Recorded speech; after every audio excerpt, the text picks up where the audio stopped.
तो हेलो दोस्तों, आज मैं दिखाने वाला हूँ छत्रपति शिवाजी महाराज का म्यूजियम जो मुंबई में है। और चलिए इसके अंदर लेके चलता हूँ आपको। ये देखिए, छत्रपति शिवाजी का म्यूजियम है। यहाँ पे उनकी सारी यादें जुड़ी हुई हैं और ये उनका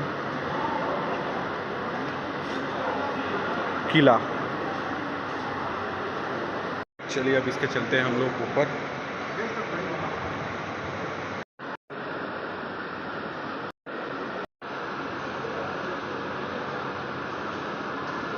छत्रपति शिवाजी महाराज के ज़माने के जो हर एक चीज़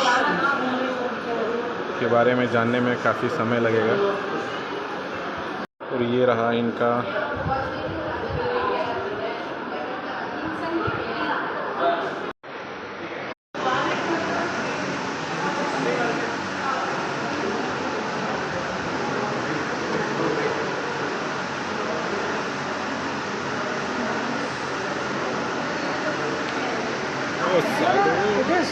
कार 98 के